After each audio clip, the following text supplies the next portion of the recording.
لا admission test کے student کتنے پریشان ہیں؟ پریشان نہ ہوں یار، چھوٹے چھوٹے کلپ آپ کو میں پرووائڈ کر رہا ہوں۔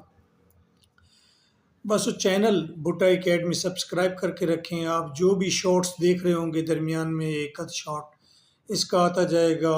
ایسیز ہیں سپوز، تو ایسیز کی آؤٹ لائن میں شیئر کر رہا ہوں اور ریڈ آؤٹ کر کے چھوڑ دیا۔ اگر فاسٹ ہو تو پھر سٹاپ کر کے ریڈ آؤٹ کر لیا، پھر آگے بڑھ گئے۔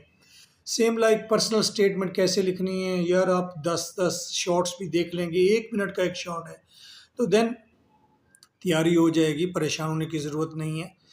نہیں تو بسم اللہ الرحمن الرحیم پڑھ کے بس ٹک کرتے جانا جہاں جہاں ہوگا۔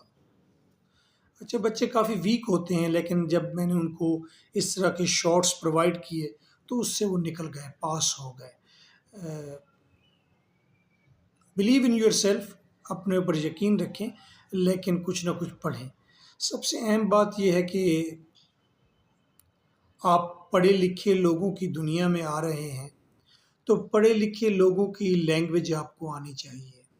آئی مین آپ کو انگلش آنی چاہیے۔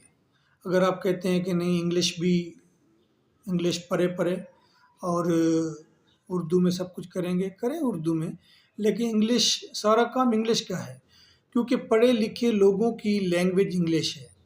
یہ بات اب اتنی انڈرسٹوڈ ہے، اس کو کہنا، بار بار جتانا، بار بار آپ کو ریئلائز کرانا، یہ مضحکہ خیز سا لگتا ہے۔ بس جو لوگ انگلش کے ساتھ نہیں رہنا چاہتے تو وہ پڑھے لکھوں کے پروفیشن میں نہیں آئیں گے۔ دودھ کا کام کر لیں، کچھ شاپ اوپن کر لیں، دیر آر مینی بزنسز، اور اس سے بھی بڑے اچھے پیسے آپ ارن کرتے ہیں۔ اگر آپ ایک شان و شوکت والے پروفیشن کو اپنانا چاہتے ہیں، آپ کا مائنڈ ایسا ہے، آپ آل دا نرو اسی طرح سوچتے ہیں، تو دین آپ کو انگلش سیکھنی چاہیے، لا میں آنا چاہیے، اور یہ بہت ہی شاندار پروفیشن ہے۔ یو ول انجوائے اے لاٹ، بہت ہی شاندار۔ مطلب ہے آپ 24 آور مزے میں ہوتے ہیں، گریس میں ہوتے ہیں۔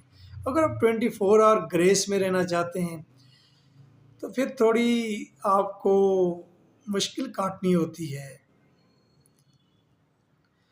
لیٹ اتنا ڈیفیکلٹ نہیں ہے، لیٹ کراس کیجئے، ساتھ انگلش سیکھیے۔